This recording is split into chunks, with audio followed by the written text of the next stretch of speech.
The tournament is heating up, and there's no better place to get in on the action than FanDuel, America's #1 sportsbook.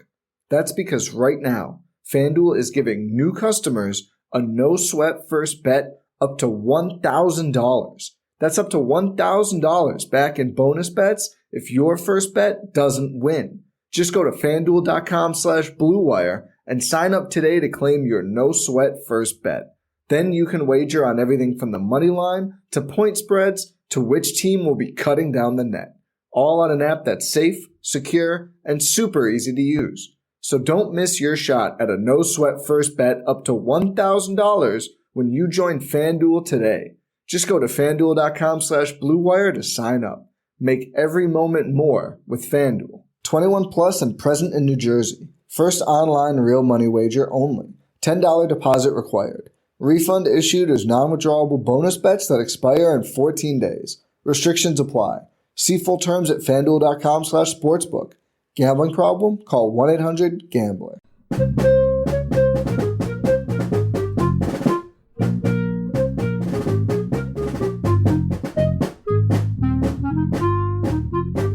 Hey everyone, welcome to The Final Four is Not on the Schedule. I'm your host Eric, alongside with expert analyst Rod. Thanks for joining us on the best MSU basketball podcast featuring in-depth recruiting, game matchup, and post-game analysis. We dive deep to give you the best tools to enjoy the Spartans and impress your friends and family. Hey everybody, it's Eric alongside Rod. We're here to do our season recap for the Michigan State 2022-2023 season. Before we begin, I just want to thank everybody who supports the show. It's been a long season and a pretty satisfying one, I think, overall. And I hope you enjoyed it as much as we did. It's fun getting into the postseason now. We're going to roster construction, recruitment, and we'll do a couple interviews this summer, trying to keep some content going as we get gear up for football season, baseball season, I guess whatever else, until we get back into baseball or basketball, which is actually, in some ways it's not that far away. So if you want to support the show, go head on over to tffinots.com/support. You can do one-time gifts via PayPal or Venmo if you like what we're doing. You can also do a recurring recurring gift through Patreon, and there are a number of levels you can do that at. And, in many ways, even for as many shows we put out, $5, $10 a month is like less than $1 a show. So how much you value the show, how much you like us being on the air. So we appreciate any support you give us. So head on over there to support TIFFNOTS. Unfortunately, Michigan State falls in the the Sweet 16 to Kansas State. And so we're going to talk about Michigan State's season this year. As we're recording this, it's Tuesday, March 28th. So if you're wondering if there's something's newsworthy, we don't mention it, that's why. So this one we're recording. Michigan State finished the season 21-13, 11-8 overall in the Big Ten. And I think, the first thing I think to look at before we go through the season is just to try and think about what it is you had your expectations. Because when you find a season that's satisfying, I think you have to look at, how you felt about the team, how you felt they ended. I think probably most people felt satisfied in how the season ended, and that ended in the second week, made it to the first weekend, the second weekend, which Michigan State hasn't done for a while. It's been a couple years. And so I don't know, maybe that we just start there before we go into the kind of going through the actual season. Do you look at the season and think this was a successful season? Because, the streak has continued to 25 straight NCAA tournaments. Michigan State made out of the first weekend. Yes, they didn't make the Final Four. And you certainly look at the field and you think, wow, one or two plays here or there. And it was open, for Michigan State. But I suppose a lot of other teams might feel the same way. Yeah, for sure. And I think that some of that, and I've seen some of this out there that, if Michigan State could have just taken care of business. Alabama got bumped on the other half of the Final Four bracket. And, all you would have had to do is beat FAU. Well, if you watched the FAU game against Kansas State, FAU is pretty good. They were pretty good when we had our bracketology shows. I talked about that they were the one mid-major lock at large team that even if they'd lost Conference USA tournament, they were still going to get in the field. That means they're pretty good. And look, you can say, well, the path was there for Michigan State. And certainly if the question is, do I think Michigan State could play with all of these Final Four teams? The answer is yes, but I knew that beforehand. I knew that when the tournament started. Right. The reality is, and I've said this elsewhere, and I know I've said it on this podcast, the idea that there was any meaningful separation the way there normally is between, say the teams on the 1 and the 2 seed line versus teams on the 6 or 7 line or 8 or 9 in FAU's case, was ludicrous. It was obvious during the regular season. I am not surprised at all that this is what we've got. What have we got? We've got 2 5s, a 4, and a 9 in this Final Four. There are some interesting things. This was, I believe, the first time in a long, long time that there wasn't a 1 seed that even made the Elite Eight. And there was only 1 2 seed. That was Texas, who lost. This is the first Final Four since seeds started being applied to the tournament field. And that was in 1979, the year Michigan State won a national championship. That was the first year there were seeds. Going back that far, this is the first time that there's been a Final Four without a single McDonald's All-American on any of the 4 rosters. So what does that tell you? It tells us several things. It perhaps tells us something about the relative importance or lack thereof of elite high school recruiting to success. Mm-hmm. It certainly might speak to that. It says something about the types of schools that are able to come through to the Final Four. UConn has certainly had their share of McDonald's All-Americans over the last 25 years. And Miami's even had the occasional one. I think they had one in 2016. And they may have had a couple of others over the years. I'm not certain. But San Diego State and Florida Atlantic certainly are not schools that typically have any. So Right. It says something about the types of schools that are able to get through. But I think that the big lesson that I'm drawing from this season, and we're talking in a macro sense, not just Michigan State, is that we are seeing the true impact of the portal. Now, as opposed to NIL, I think NIL is a factor to some extent. Certainly Miami had the most notorious case where they went out and got Nigel Pack from Kansas State, I believe, paid him a lot of NIL money. And then one of their returning players, Isaiah Wong, was threatening to leave unless his NIL deal got sweetened. Well, those 2 guys are perhaps 2 of the biggest reasons why Miami is in the Final Four. So NIL matters. But the bigger deal certainly is the portal. I did a post on the Spartan Mag board, and I don't have it in front of me. I can't remember the exact numbers, but the portal has played a large role with all 4 of these teams. I want to say San Diego State has 3 starters through the portal. I mean, that's a lot.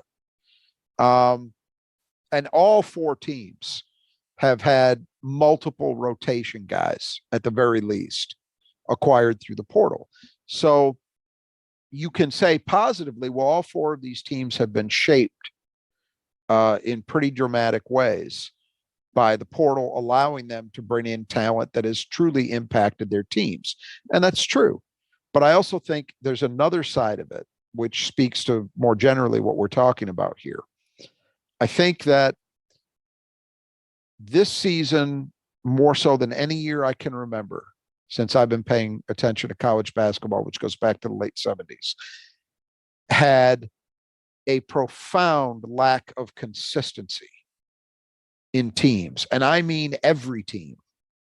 Even the 1 seeds, the teams that were so-called powers, Alabama, Houston, those teams did not have the level of consistent play that I normally would expect from a so-called elite team. And I think there's a lot of potential reasons for it, but I think the single biggest one, in my opinion, is the impact of the portal. You have rosters. We saw it in the Big Ten. A team like Illinois is up and down the roster. Yeah. These were guys between freshmen and portal guys. Almost nobody had played a second of basketball for Illinois before the season started. So we're used, I know I've talked about this on here before, we're used to seeing two programs basically operate that way year in, year out. Kentucky and Duke with one and dones, right? Constant roster churn Right. and the new guys every year. But that's only two programs. They are dealing with, supposedly elite talent. And then on top of that, even those programs, you can say relative to expectations, probably haven't quite achieved as much as some would have expected them to. There are a lot of years in there where Kentucky or Duke or both were considered the top title contenders, and yet over the one and done era, they've each got exactly one championship. That's not nothing, but it's not really the kind of evidence you would want to see to suggest that, hey, this is the preferred way to go about it. Well, now we're talking about lots and lots and lots and lots of teams basically having the same general scenario. Yes, it's with more experienced players, but it's also maybe with guys who don't have quite the high end talent. And you're talking about coaches who are now doing this freshly. After a certain point, Kay and Calipari, I think, kind of figured out what their approach needed to be. Right. Well, we're in basically year 2 of this stuff, right? Now, we need to be careful to not take too much from one season as a data point, because if you go back to the 2022 Final Four, you had all blue blood national powers. You had Kansas, Duke, North Carolina, and then Villanova, who maybe isn't quite a blue blood, but they're in that second tier. Sure. So, and that had portal. The portal was an impact last season too. But I think my personal belief is, as we get deeper into this and portal usage keeps increasing by programs, we're going to likely see more of this lack of consistency, which is going to mean that the NCAA tournament is probably going to increasingly look like it did this year. Now, one MSU aspect to this, which only time is going to tell, Michigan State is choosing to, at least at this point, to not go that route. Tom Izzo wants to continue to build with multi-year guys, largely based on high school recruiting, kind of the way he's always done it. He will supplement the roster where it makes sense, both from the program's perspective and the individual player's perspective, to add somebody in the portal. We know that 2 guys on Michigan State's starting lineup this year were transfers. But I would note, Joey Hauser was in year 4 in the MSU program this year. Tyson Walker was in his second year. And in both of those instances, it took a while for those guys to really start to fully become the player that we thought they could be, right? Not unlike when high school guys go through Michigan State's program. Yeah, right. Rarely, very rare. I mean, when I think about guys that were just instant on the button as freshmen at Michigan State, that list is very short.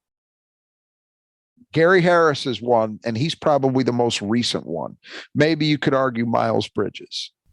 But that's in the last 15 years. I got 2 guys. Yeah, Jaren Jackson be the other one. Probably. Jaren Jackson, but even Jaren Jackson had, there were holes in Jaren's game as a freshman. Oh, sure. Yeah.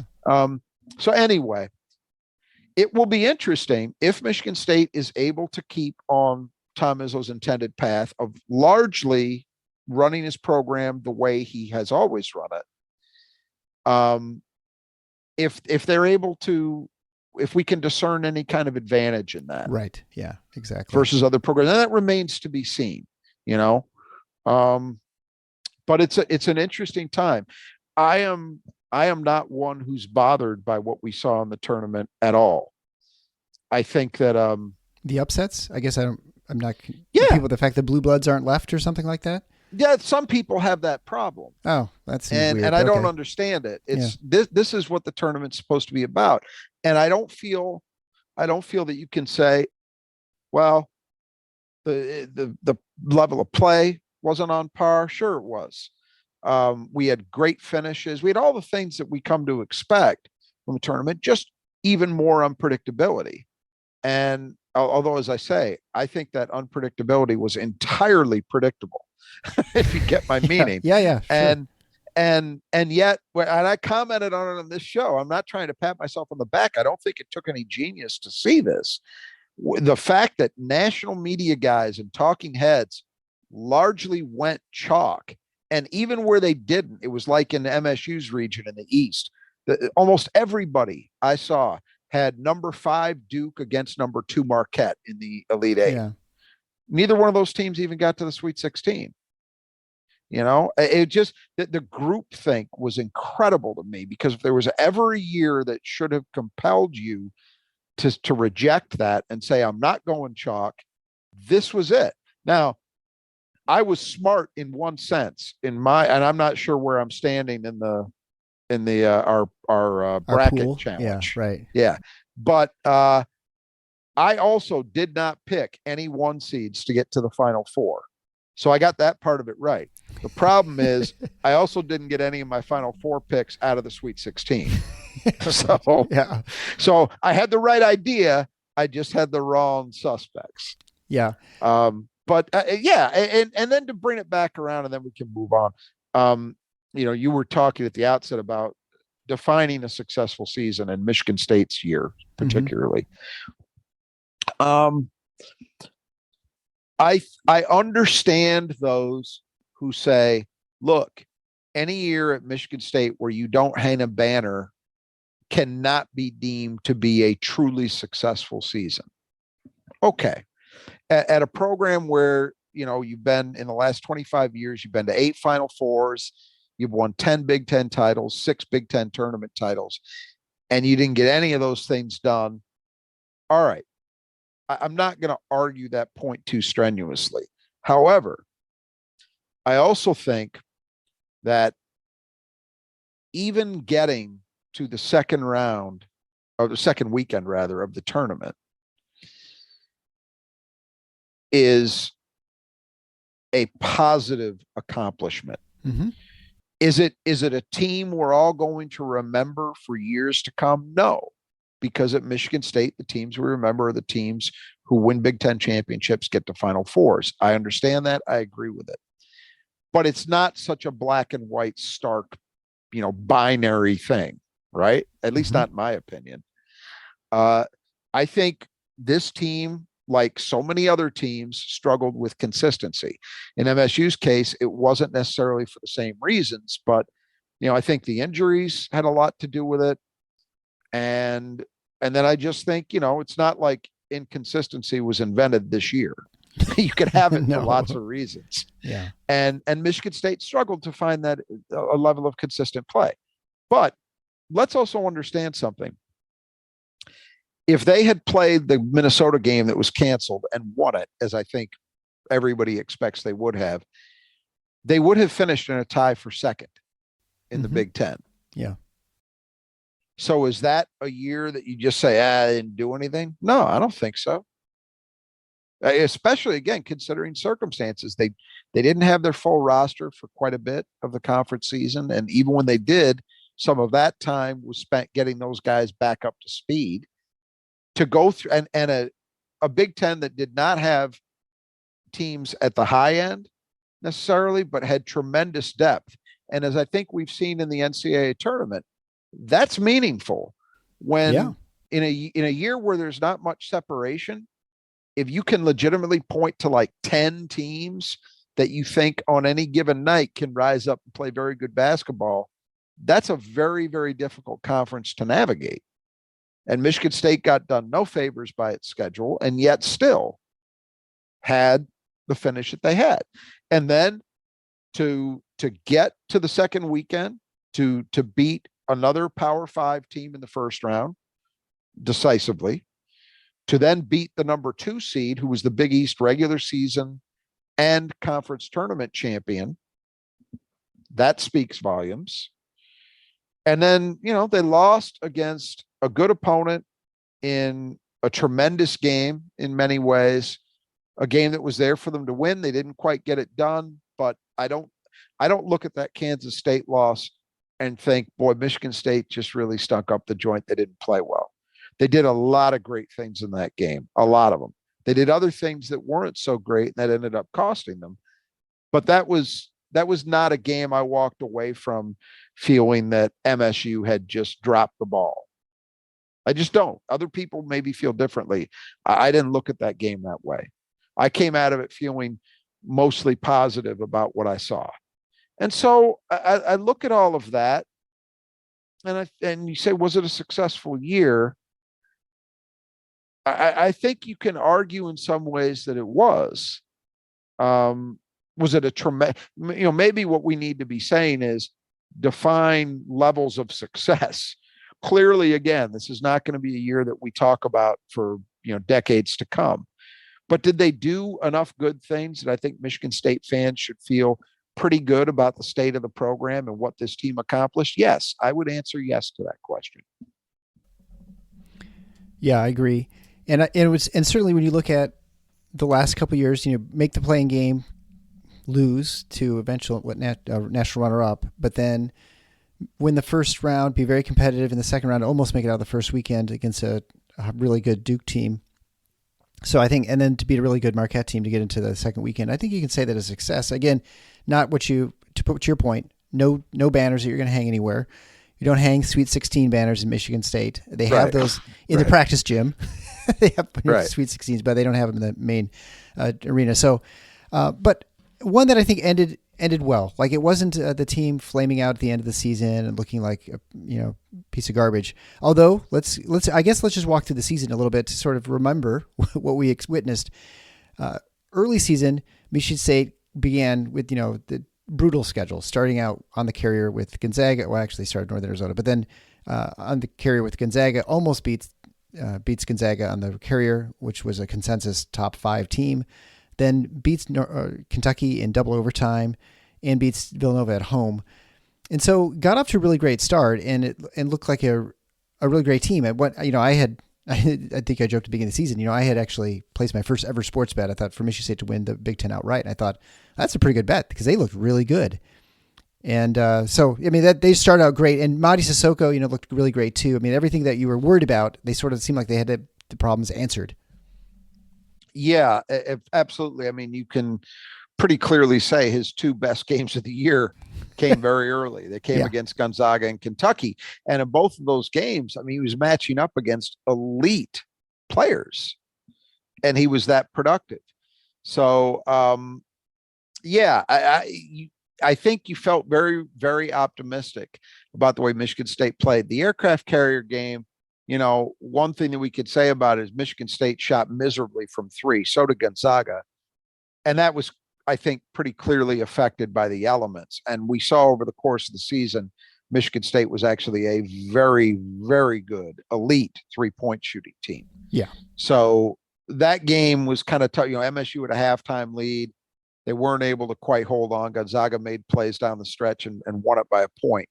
But you still didn't feel badly coming out of that game. And although the perceptions, particularly of Gonzaga and Kentucky, fluctuated throughout the season, in the end, you were talking about Gonzaga was a 3 seed, I believe, and Kentucky was a 6. Yeah. So in the end, these were still 2 quality teams. They go and play Kentucky, make 2 fantastic plays at the end of regulation and the first overtime to stay alive, and then they win it. Beat a Kentucky team that many people, and I'll include myself in this, thought had a great chance to win the national championship. They come home against a Villanova team that was a little shorthanded and frankly, in large part due to injury, never really got itself back on track. Yeah. Weren't as good as I think people expected they might be. But still, MSU played very impressively and then late kind of had some issues dealing with pressure and had to hold on for the win. But still, you looked at it and said, hey, this team's 3-1. They could easily be 4-0 with one more play.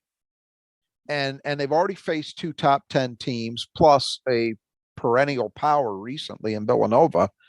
Things are rolling. Well, not so fast. Right. Yeah. And I guess, the backdrop to all this too is that Moneyball in the summer Michigan State looked really good. I mean, well, everyone looks really good in Moneyball, right? But some players looked exceptionally good. Jaden Akins looked super athletic, looked like he was going to be a dominant player. Malik Hall looked really good. And then before the season starts, Jaden Akins suffers a stress reaction in his foot, requires surgery. And so he's recovering from surgery to start the season out, which Michigan State could sort of sustain that, and sort of live through that. And then we get the news right before they head to Portland for the next tournament out, the PK 85, that Malik Hall has also got a stress reaction, not requiring surgery, but he's going to be out for a number of games. At this point, Jaden Akins is also put back on. He's taken out of the lineup because they're like, well, right, he's got some additional tenderness. We want to make sure we shut him down for a little bit so that he's better for the time Big Ten play starts. And so now Michigan State goes from having almost basically full strength, although a sort of diminished Akins, to now no Akins and no Hall as they head out west into Portland. And I guess the best you could say is they survived and they got through that portion, but It was tough. And then even when Akins came back, he was less than. They go down to Notre Dame. They have that really horrendous game in Notre Dame where they just get wiped out by a pretty terrible team. Then they go a 1-1 in the Big Ten where they get beaten at home by Northwestern, which seemed like a much worse loss at the time. Later on, it's not a good loss, but not as bad as it had appeared. Win big at Penn State to sort of survive. And so anyway, that's sort of how the season began before we got into the real swing of Big Ten play. Yeah. I mean, the injuries were just a huge factor. And going into Portland PK 85, MSU won its bracket in the first of these events, PK 80. And it was, again, a very competitive field with a lot of great teams, or teams that were perceived to be great before the season. Let's put it that way. Yeah, sure. And MSU had a first-round matchup with Alabama. Now, we can look back at it and say, wow, that's the team that ended up as the number one overall seed in the tournament. But at the time, remember, Alabama was picked 5th in the SEC. So, yes, expected to be a good team, but coming off kind of a not great 22 season, they were okay. Had some freshmen and some transfers that changed the composition of the roster a little bit. People knew that Brandon Miller was a good player, but I don't think anybody expected he would be the best freshman in America. Not at that point. I think what he did in Portland actually went a long way toward convincing people of that. But MSU went in very shorthanded. And, you look back at it and say, well, they lost by 11. It wasn't that bad of a showing considering. They then had to really fight to get wins over Oregon and Portland. And I think that's where I began to believe that this team really showed its first signs of something that I think it should be credited. Izzo's talked about this a lot lately. It should be credited for its ability to respond to adversity, to get back up off the canvas and live to fight another day and come back strongly. They showed that in PK 85 by rallying to beat Oregon, beat Portland. That at the time I thought was impressive. I mean, Jason Whiten's never played a bigger role than he did in those two games, but he was important. Yeah. Pierre Brooks arguably played his best basketball because they had to play him out of necessity. They had guys step up in that tournament to allow them to get those 2 wins, which was really important. They then have a tight turnaround. And this is the thing Izzo's talked about. It's not even so much who MSU played, but it's when they played people. The travel and proximity of games to each other without a lot of time for rest, practice, all of that. That obviously bit them at Notre Dame. Notre Dame ended up being a really bad team. Yeah. For a Power 5 squad, and yet they shellacked MSU at South Bend. You can chalk that one up, I think, almost entirely to the combination of the injuries and then the travel. They then lose to Northwestern at home. As you say, it looked like a worse loss at the time. Still not a great one because it was at Breslin. Yeah. But Northwestern obviously showed in that game some traits that they continued to show all year long en route to them being a tournament team. which was they were very, very good defensively, and their guards on any given night were capable of giving them enough scoring to be very dangerous. I think, again, after those two losses, they showed great resiliency by getting off the mat without Malik Hall, going to Penn State and rallying to win that game. That too, much as the Northwestern loss was not as bad as it seemed, I think the Penn State victory was not seen at the time as big a deal as it actually was. Yeah. Because of the circumstances and the quality of the opponent. Penn State was a very good team and a very difficult team to play. And Michigan State won that game on the road. That was a big deal in retrospect. Yeah, so before we go through the Big Ten schedule, let's just briefly mention one of our sponsors, Nudge Printing. Gabe and Brittany are great Spartans. They're alums. They make all their products here in the state of Michigan, in Portland. They are instrumental in getting the Spartan Strong movement going. They printed over 15,000 shirts. They've on the second run, and so if you want to support shooting victims, you can go to nudgeprinting.com and find a way to support shooting victims at Michigan State. They have great gear, both hoodies and sweatshirts and T-shirts, high quality, printed, soft, very wearable. I've worn their shirts and hoodies plenty of times. They're extremely comfortable. I like them a lot. They also can get stickers like for your computer or for your car, for cornhole, for your wall, and vintage things, some old Sparty, vintage Sparties, like rough Sparties. They've got really old, like Leatherhead Sparty. And then you have other things too if you want other schools. So most of the other schools in the state of Michigan, you get products there for any of the directional schools in Michigan, like Central, Western, Eastern, Northern, Lake State, Michigan Tech, Alma, and a host of others. And so you can get those if you're house divided. You can't get University of Michigan stuff, which is fine. But head on over to Nudge Printing to get your gear. You won't regret it. All kinds of 5-star reviews. Nudgeprinting.com. If you enter Final Four as one word in the coupon code, you get 20% off your order. So check it out today. So we go to the Big Ten play then. And Michigan State starts out really well. You know, a lot of the Big Ten play and how well you do is depend on who you play, when you play, right? It's you play lesser teams or tougher teams, you're going to look better.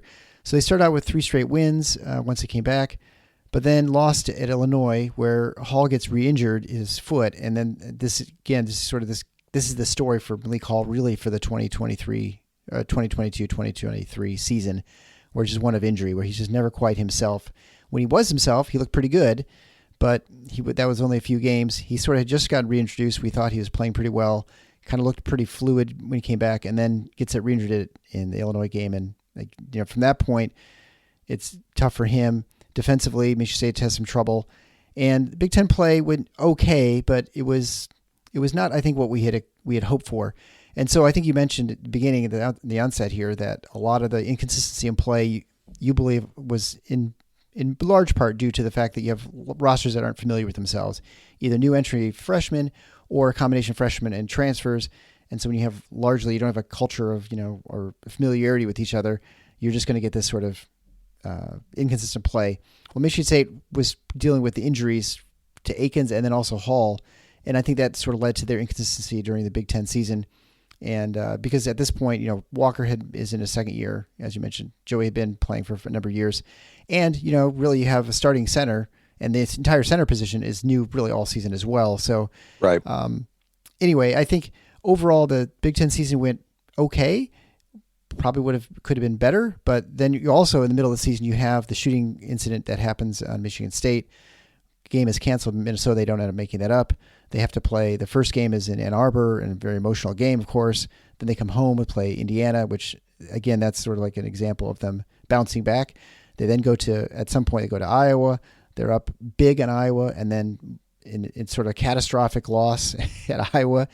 And they get off the mat. And after a bad start in Nebraska on the road right afterwards, and then have an amazing second half where they took over the game and win there.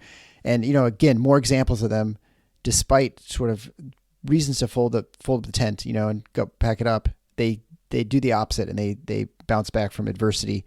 And so, and then they manage earning a 4 seed in the Big Ten tournament.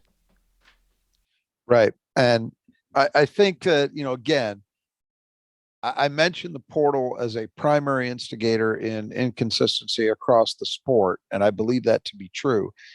But it's not the only reason you have inconsistency. You can have inconsistency for a lot of reasons. Some of those were operative at Michigan State, in my opinion. The injuries. So again, even if you actually for periods you had both Akins and Hall back, were they fully acclimated? First, it was Jaden working his way back. Malik, after the first injury, seemed to come back quickly, but then after the second one, much more of a struggle to get back in the swing of things. And this was an unusual Michigan State team. We talked about it during different points of the season. Its profile, the way that it played, was very different than we're used to seeing. MSU had very little production in transition. It was a poor offensive rebounding team, both objectively and especially by the program standards. It was a very good defensive rebounding team with occasional bouts of trouble, but for the most part, pretty good. They didn't turn the ball over very much. It was one of the best, maybe the best, I'd have to verify that, turnover team in the Izzo era. Maybe not a surprise considering the experience of their guards.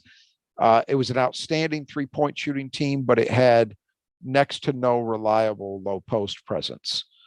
So we're used to Michigan State scoring in transition, scoring on second chances, and getting some post production. They didn't have any of those things with this team. Because of that, they really struggled to find consistency offensively. And it took until late in the year, I'd say the last, 3 weeks of the season, for the offense to really find its level. That in part corresponded to AJ Hogard figuring some things out, in my opinion, but there were other things too. Defensively, it was kind of the polar opposite. Michigan State was actually very good defensively for a long stretch of this season, but once their offense got back on track, the defense suddenly caved. And I think part of that was due to Malik Hall not really being fully back. He was a very important cog in that team defensively, both for what he could do individually in terms of matchups and also his understanding as a fourth-year guy of what they wanted to do, being able to provide help, being able to make sure people were doing their jobs, all of those things that sometimes are more subtle, I think were definitely hurt by Malik's physical condition. And consequently, MSU's defense backslid a little bit, really until they got into the NCAA tournament, the first weekend at least, where they were just outstanding. And then the loss against Kansas State, they were not so good. So again, inconsistency happened with Michigan State too. Even though they didn't have much in the way of portal activity, they still suffered from the same kind of bouts of inconsistency that everybody else did. So yeah, I think that was the watchword of the season. They struggled for a variety of reasons to find that steady level of high-end play.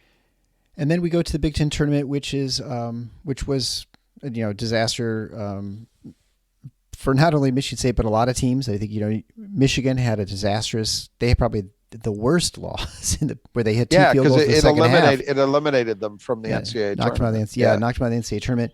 Michigan State lost to, I think, we just best described as a hot Ohio State team, and I think just is a testament to how deep the league was, even with a team that was in 13th out of 14 teams. Yep. The analytics were not terrible for Ohio State. I think justifiably so. I think we would question them because they just wouldn't win. But I think there were the makings, the pieces there that could, a competitive team that could do some things if they played well, and they played well. Yeah, and let's just to put a finer point on that. I think that what we questioned was, well, what is this telling us about this team in total? At some point, the inability to win starts to matter. Yeah, right. And that was the case for Ohio State. But you could look at individual phases of their profile and see reasons to understand why they were overall still seen as a decent team. It's because there were certain components of the game that they were able, particularly offensively, not so much defensively, that but they were still playing very well in, and when they started to get a few more things to come together, ironically, when they had key components on their roster out of the lineup, they went on a little run.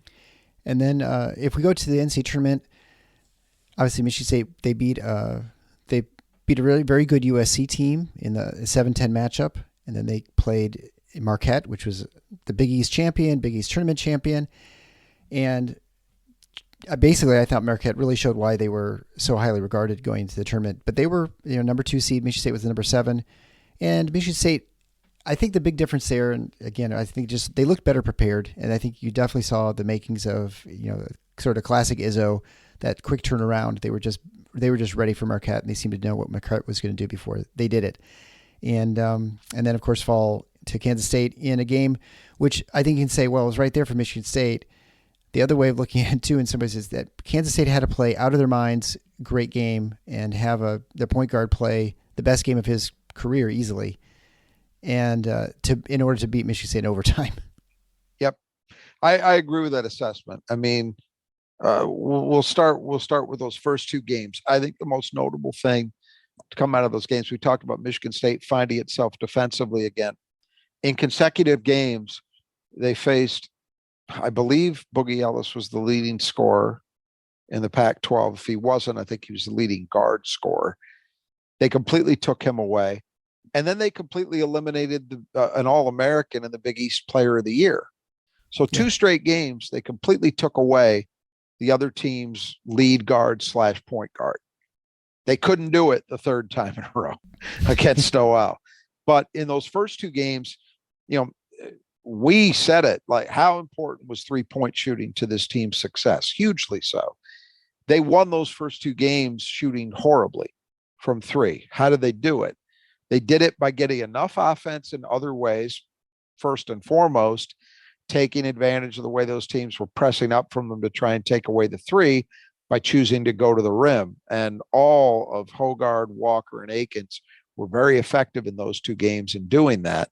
And then with their defense and their rebounding, they did those things that were program staples at Michigan State that haven't always been present at the levels we expect with this team, but they showed up in those 2 games.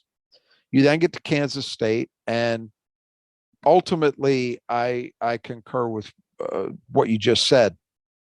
The way I look at it is Kansas State did 2 things far better than they did over the course of the season. Avoid turnovers, and we could see how many possessions were right there looking as if they were going to be a turnover, and somehow they wouldn't be. And Kansas State also shot the ball better from 3, both overall, but also in terms of some unexpected guys making shots. They had one kid who made his 5th 3 of the season in that game. They had another kid who's a 32% shooter go 2 for 3.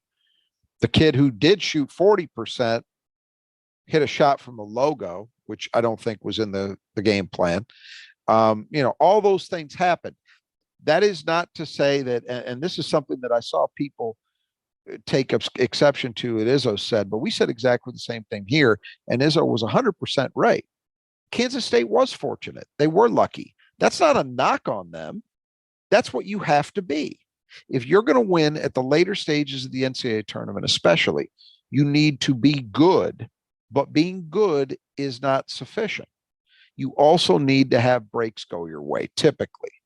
Rarely is there a team that just wins on the back of just being that much better than everybody else.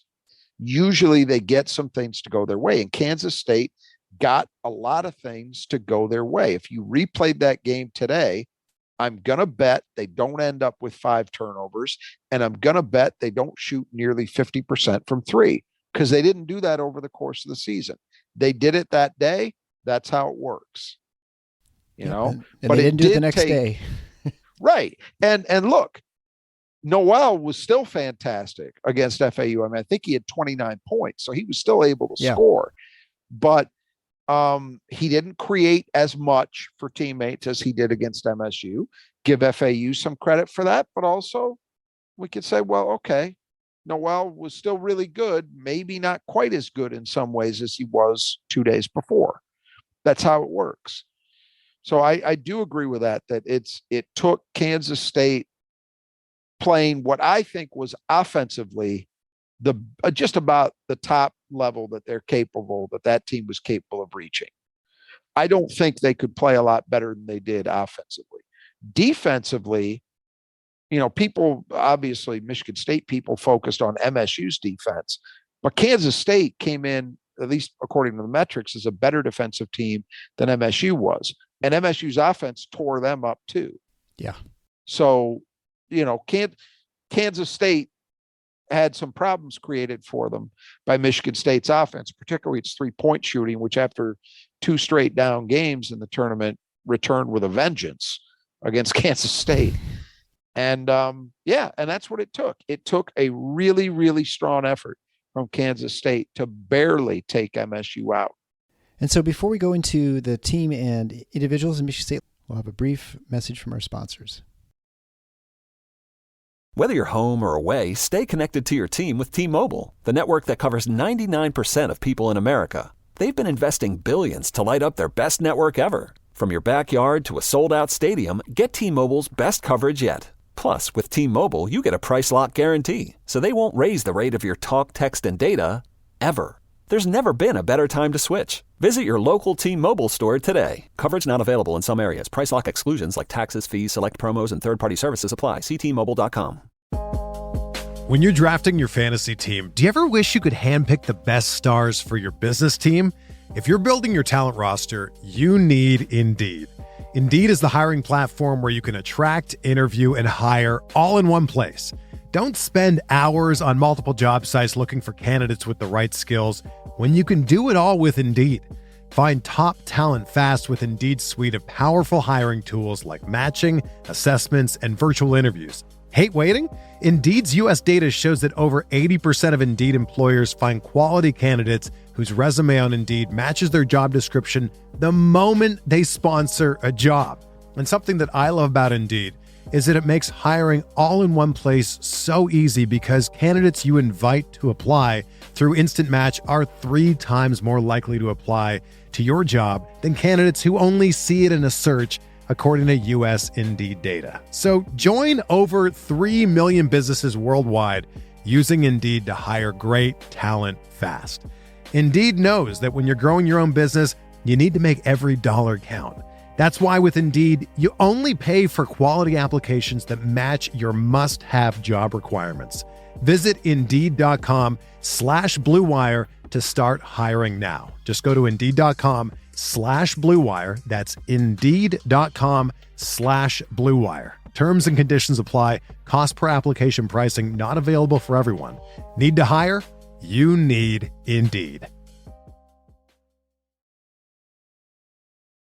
All right, just looking at Michigan State as a team overall, they outscored opponents 70.9 to 67.9 this season. They shot 45.2% from the field and gave up 42.4% defensively. They had a 39.3% from three-point range and gave up 32.4% from opponents. Interestingly, they averaged 7.4 threes a game versus giving up 7.2 threes a game. Free throw shooting almost 76%, but only averaging a little under 12 free throws a game. A rebounding edge of 35.7 to 32.6 this season. Turnovers averaging 14.6 a game and creating 13.1. Are you sure about that? That turnover number sounds high. It is. It's 10.9. Excuse me. Yep, you're right. Okay. Those are assists per game, 14.6 to 13. You're correct. And the 10.9 turnovers a game and creating a little under 10 per game. Steals about 167 steals or 4.7 steals a game versus having 5.7 against, 101 blocks, about 3 blocks a game. And so then I guess that pretty much shows you what this team was, right? They relied on the three. They were really good shooting three. They didn't probably take as many as we would hope, but that may also explain why they shot so well at 39% because they're just taking good looks, which always, it seems like that's what, Izzo requires for his players. I mean, we talked about their profile Yep. Offensively, it was a very unusual Michigan State team. And some of the answer for, around the question, well, why weren't they able to get up more 3-point attempts? One of them is that Michigan State prides itself on taking good shots. So they're not just going to launch threes just to launch threes. They take open threes, But I think part of it too is that without a reliable post presence, without consistency in terms of being able to attack the basket effectively, again, they got better at it late in the year, in my view. But without consistency there, it's easier for opponents to take away the three, to take away clean looks. It's going to be harder for you to get those good shots. So that was all part of it. The free throw shooting, Michigan State as a program typically is not among the leaders in terms of free throw attempts, but this team was extreme. Yeah. And it's because they shot a lot of jumpers, which is always an issue for MSU, but it was especially an issue for this team. And it's too bad because, as you said, they actually shot free throws very, very well. It would have been better if they'd been a little more. And again, that's something else that changed a bit in the NCAA tournament because teams were really pressing up, trying to take away the three. MSU, as a counter to that, got more aggressive and looking to get the ball to the rim. And they were rewarded for that, not just in terms of layups or dunks, but also in terms of getting to the foul line. Yeah, if you look at those games, especially those first two, MSU really outshot their two opponents from the line. So that was a welcome change on the season. Defensively, MSU did a lot of good things this year. But that stretch where they really struggled late in the regular season, I think is why that overall field goal against number 42, whatever percent, that's a little higher than you want it. Yeah. Usually it's that's in the a 30s, little higher. I think. Yeah. That's where you like. Yeah. You want it in an MSU standard performance would be high 30s. And so they weren't quite as good as they needed to be. And they weren't quite as good as they played at times on a consistent basis. And rebounding, we talked about. Yeah. Defensive rebounding was actually much improved. That was good to see.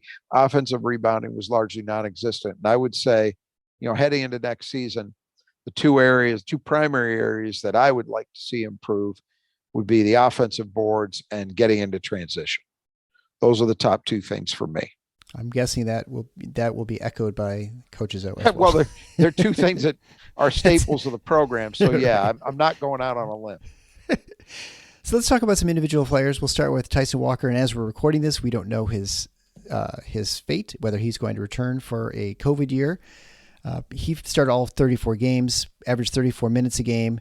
He shot 45.9% from the field. He shot 41.5% from three, almost 80% from the free throw line. He averaged 2.5 assists or rebounds a game. He had 38 steals. I mean, he had a fantastic season. He had probably, in some ways, but not getting into too much of whether he's going to come back or not, because again, we're recording this, we're not sure, but it's hard to imagine that he could have done more and been more in this season than what he did, because he was both excellent offensively and defensively. And, the question is, what more do you have left to prove coming back another year? Is there anything else you can clean up in his game? And I don't think there's a whole lot he could do differently. Well, I don't want, for the purposes of this discussion, I just want to talk about what these guys did. Yep. Not what they might do. I would say that this was an outstanding year for him, and it was outstanding because he solved the one big problem in his first year at MSU. That year, he was not consistently aggressive. Countless times you would see Tyson pass up open shots. You would see him hesitate in terms of going to the rim because he was having trouble finishing over the bigger players that you see with more regularity in the Big Ten than you did in the Colonial, I guess it is, that Northeastern plays in. Those things all changed this year. And from jump, he was a much more consistently assertive player. And he actually, as the season unfolded, got to be a guy. This was not an MSU team that was particularly demonstrative, didn't play with an edge that we sometimes see. But Tyson was the guy who was closest to that. And I think that improved as the year went along, where you felt like he started to almost play with a little bit of an arrogance. And I don't mean that in a negative way at all. I mean, in terms of, and I've said this his first year here, Tyson Walker needs to play as if he knows that he is usually the baddest guy on the court. And we saw that happen this year. He had 2 games of 30 plus points. He was outstanding offensively in those first 2 NCAA tournament games. And even the Kansas State game, he still scored 16. Offensively, he's a very difficult cover because he's an ultra reliable 3-point shooter. He's got the ability to get mid-range shots when he wants because of his quickness and his handle. He can use those to create space. And then I think he got steadily better finishing at the rim, which was a problem his first year. So you add all of that up, that's a pretty good offensive player. He's not the point guard that AJ Hoggard is in terms of creating opportunities for others, but Tyson Walker makes very sound decisions. He is almost a note perfect secondary guard, lead guard in that way. Now the offense could bog down at times when he was at the helm, because again, he's not the creative force that Hoggard is, but he is not going to generally make mistakes. Yeah. And not often. And he's the kind of guy who can go get his basket, which is not something that I feel like they had the year before. The year before they really struggled. They needed that. Absolutely. Absolutely. And then you add into that he was a very, very high level defensive player.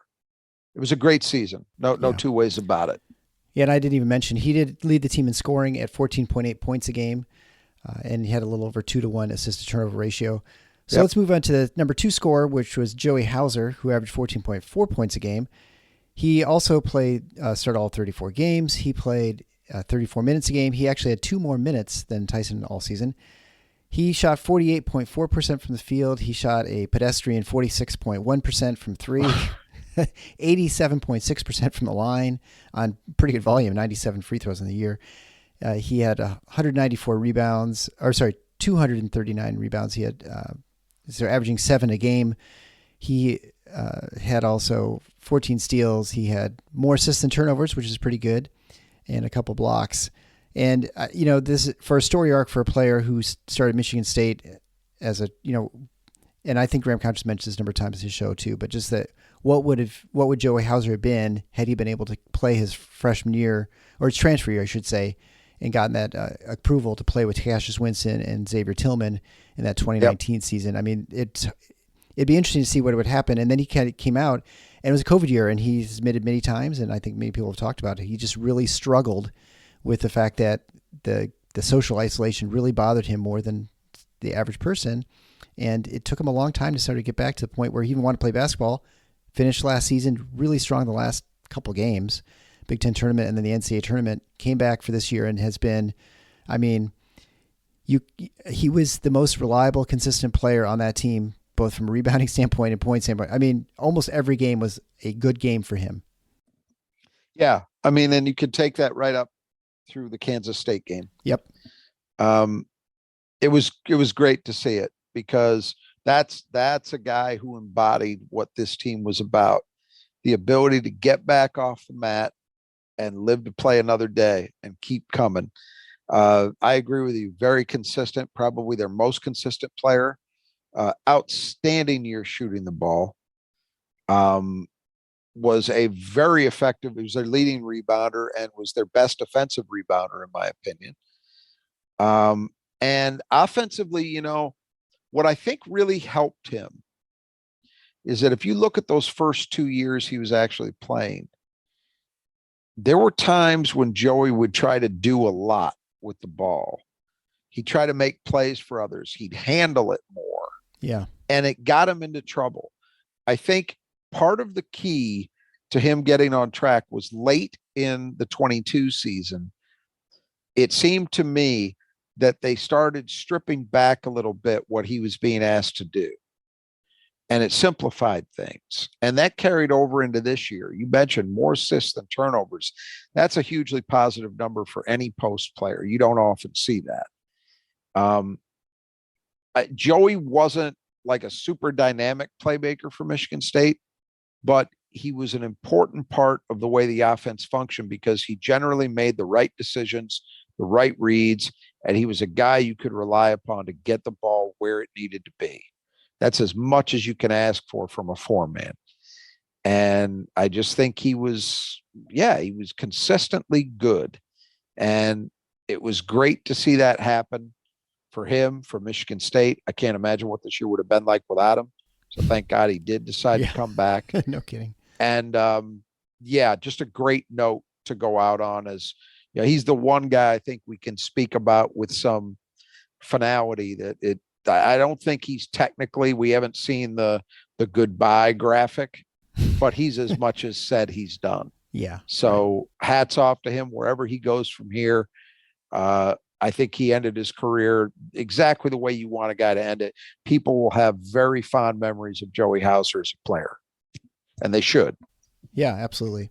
Next, we go to A.J. Hoggard, who started 33 of 34 games. He averaged 30.6 minutes a game, shot 41.7% from the field. He shot a surprising 32.9% from three, which is remarkable compared to where he had started his career at Michigan State, and was 80.4% from the line, which is way up from where he was in the past as well. 17-point improvement over the year prior. That's really amazing. And that's, again, high volume. I mean, he shot like team high 158 free throws. Actually averaged about 3.7 rebounds a game as well. Assist turnover ratio, he had 201 assists to 88 turnovers, 30 steals, 11 blocks, averaging 12.9 points a game. So I still feel like with AJ Hoggard, there's more. But for this season, it was a huge jump up. I think, from a leadership standpoint, there's a huge improvement from previous years. And he is on a trajectory that you would say is a very positive one, and one that you're really wondering what next year could bring. Well, look, he made the All East Region team. He's the only MSU player to make that 5-man roster. So that's an indication of how well he played in the tournament. He scored 25 against Kansas State in the finale. And I thought he was very, very good in all three games. The issue with AJ, you mentioned all those numbers are great. I mean, even the 3-point shooting, to get almost to 33%, if he doesn't improve at all, if he just maintains that level of performance next year, you'd take that in a heartbeat. Yeah, absolutely. The question with AJ has been this year and at times in the past, how locked in is he? In other words, how are he and Izzo on the same page? Are they in sync with how they're seeing his role, what he needs to do for himself and for his teammates? Is he engaged in the game plan? Is he engaged in the game itself as he's playing it? And there were times this season where you had to question that stuff. And that's what you can't have. I have admittedly, from the beginning of his career, not always been AJ's biggest fan. But I also have no difficulty in saying that it was true this year, and it will almost certainly be true next year. AJ Hoggard is the most important guy on the MSU team. Yeah. As he goes, they go. And that's because he is the point guard. He is the guy with the ball in his hands the most. He is the guy that they ask to make everybody else better, to make things happen, because he is a dynamic player. He can get his own, as we saw many times this season. He is their best finisher around the rim. He is their best passer. He is among their best defensive players, and he's a very versatile defensive player. So there is a lot to like. The question will be, heading into next season, has AJ finally completely turned the corner into being that reliably locked in player, game in, game out. This season, he got a lot closer, but there were still enough bumps that you can't say, well, boy, he just had, the way we could say about Tyson Walker or Joey Hauser, right? Where I think our feeling is, look, they can have the occasional off game because that happens, but you never questioned those guys in that way this season. They were there answering the bell every game. AJ got close to that, but not quite. That's the remaining step. Everything else he did statistically, style of play, all that stuff, I'm fine with. Yeah. Just tell me that the AJ Hoggard we saw in the NCAA tournament or at other points in this season that were on the positive end, that's the guy we see in terms of engagement 100% of the time next season, and I'll roll with it. Absolutely. Next, we'll move to Jaden Akins. Jaden, we expected more from him this season, and he delivered. He averaged 27.5 minutes a game. He started 25 of 30 games. He was 42% from the field, 42.2% from three. Most of his field goal attempts were 3-pointers. I think almost half of them were about a little under half. 70% from the line, which is a little bit lower, but that was in fairly limited volume, only 24-34. So he averaged a little under 10 points a game at 9.8. Rebounding was pretty good. He had 4 rebounds a game. He also had assist turnover ratio of a little under 1-to-1. So 36 assists and 39 turnovers, 36 steals and 11 blocks. Yeah. A lot to like. And look, we all know this isn't going to surprise anybody listening to this. Jaden's season was negatively impacted by the injuries because he really, I don't think, really got fully in the swing of things until, say, early to mid-January. So basically about half the season. The first half was a lot of in and out, up and down. He was a good 3-point shooter as a freshman. He was way better this year. He is a dangerous 3-point shooter.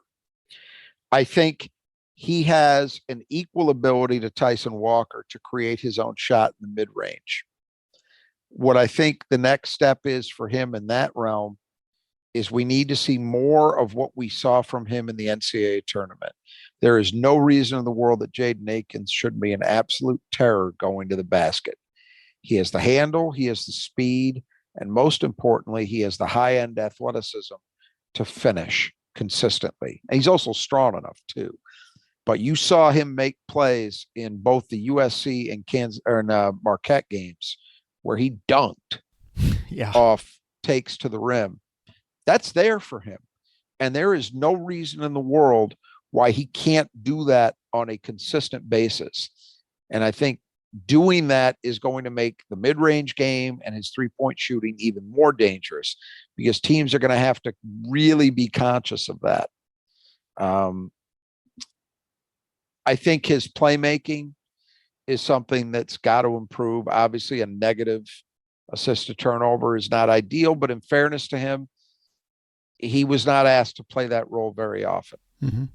Where the ball was put, mostly Jaden's role in the offense this year. It changed a little bit late in the season, but for most of the year, he was largely a spot-up shooter.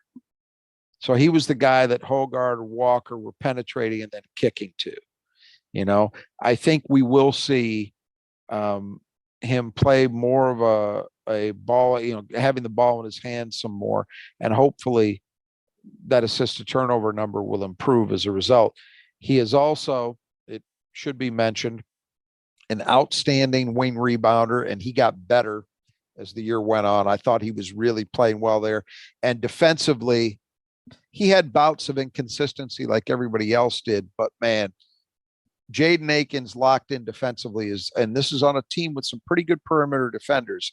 He's their best. Yeah. And you saw it actually. It's funny that Kansas State game against Noel was just killing MSU.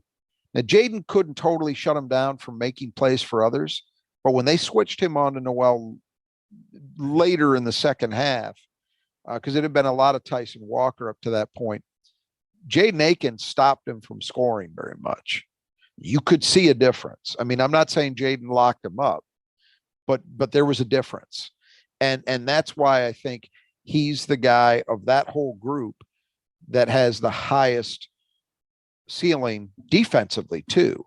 You could also make an argument for it at the other end. But overall, I think given the effect of the injury, Jaden did about what you would have hoped him to do. He was definitely on an upswing later in the regular season, and then with the way he played in the tournament. He played his best basketball at the end of the year. I agree. And I think that was a reflection of the just finally coming back from the injury. Because even when you're back from the injury and okay, it still takes you a while to get reintegrated into the offense. And mentally. Yeah. There. Yeah. And I think, we're going to see a different Jaden next year, partly because I think this MSU team, through the composition and the depth, is going to be a different team than this year, that you're going to have a lot more transition opportunities for him. You're going to be able to, he'll be able to highlight his athleticism, I think, a lot more than he was able to this season. And just being healthy will help quite a bit too. Yep. Moving on to Malik Hall, who became sort of an enigma this year just because of his injuries and his problems. He only started 5 games. He played in 23 of them. He averaged 43.6% from the field.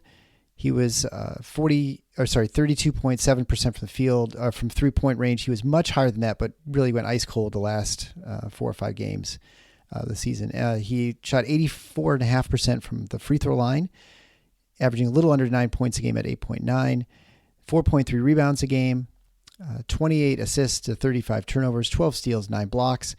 And he looked really good at time early in the season, and you thought this was going to be and I would say the one thing about Malik Hall you could say about him in the past is he would have a game where he's, wow, this guy's amazing. And then he would disappear for a game or two, and then he'd come back and he's like really great. Now it was very short, but there was, I think, consistency those first few games of Michigan State that he was going to be a real important piece of this team. Gets injured and then just never quite comes back.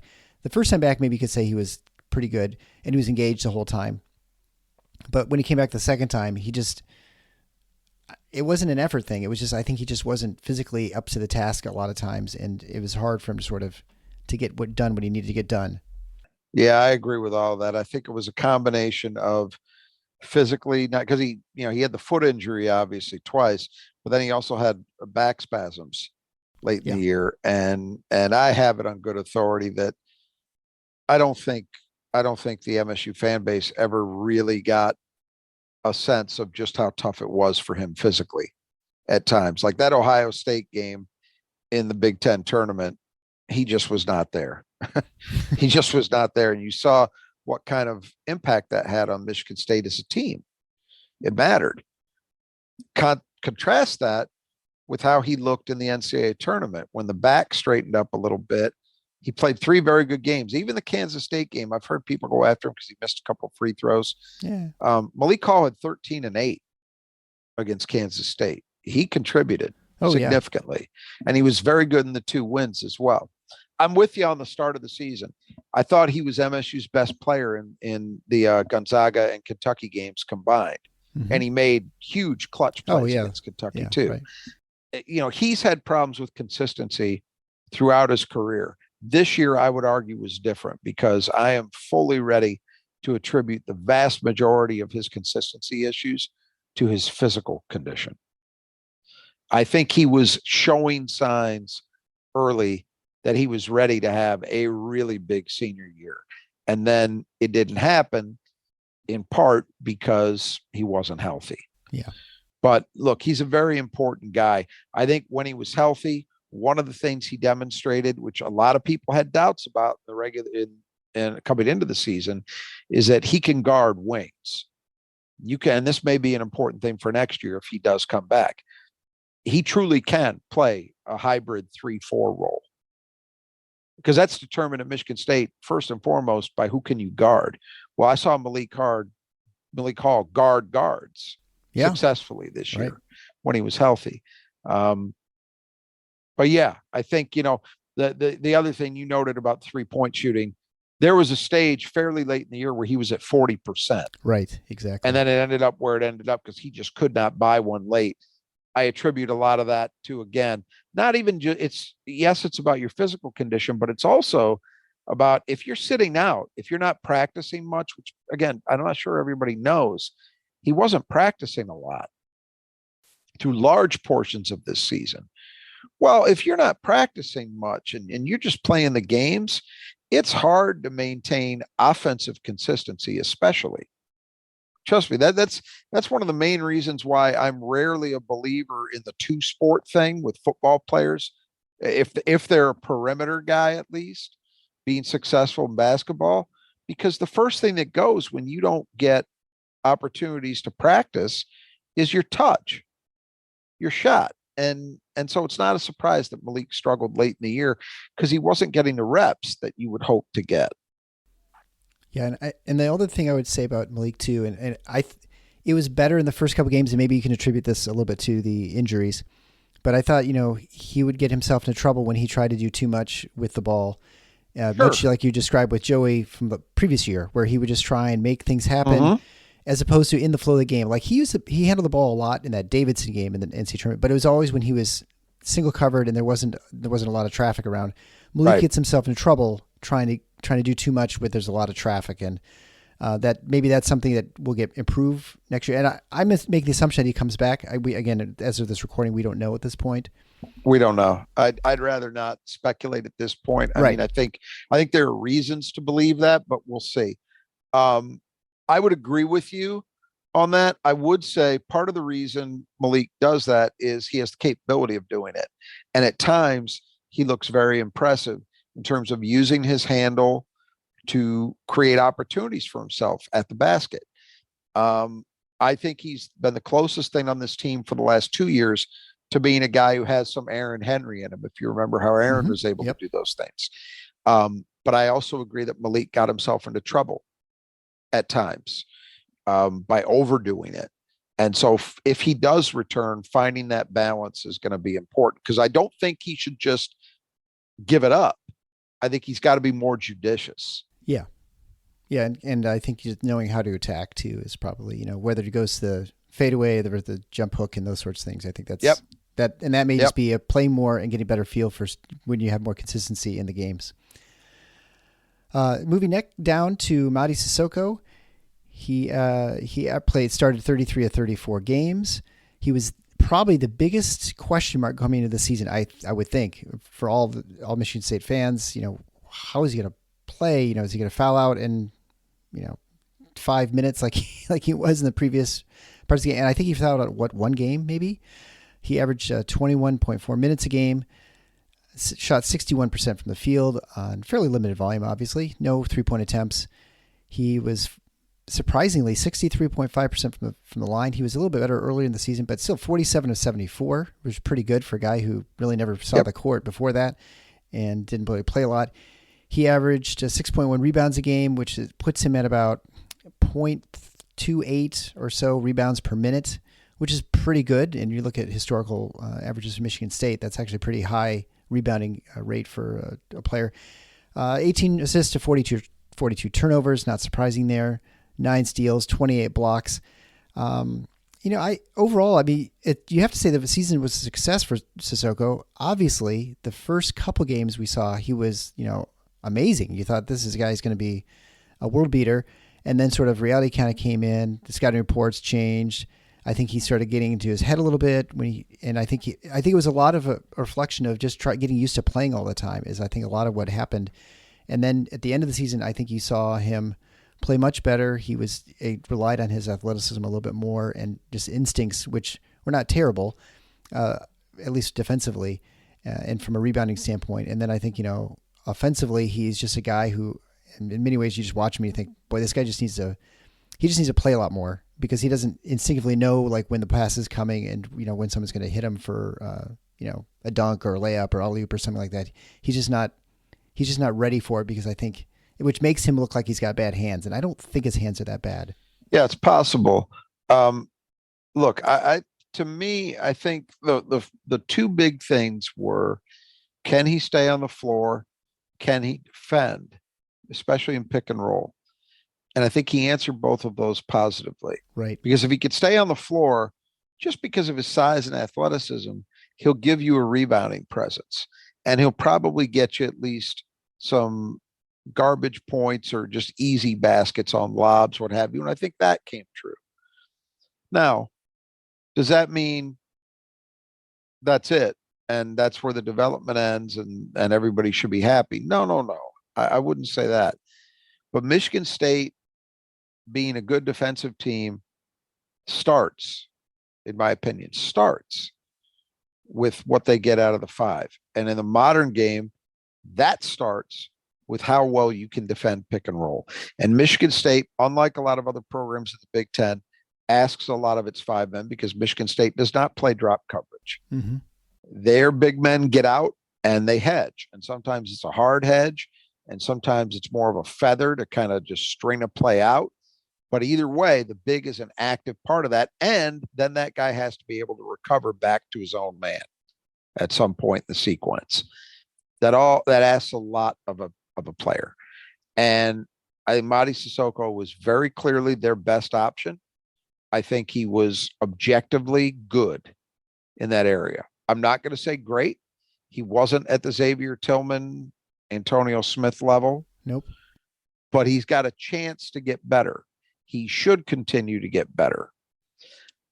Offensively, I think one area that he can have more of an impact, but it's not just about him, it's about the whole team, is we did not see very much of him affecting games as a rim runner in transition, because MSU just didn't run.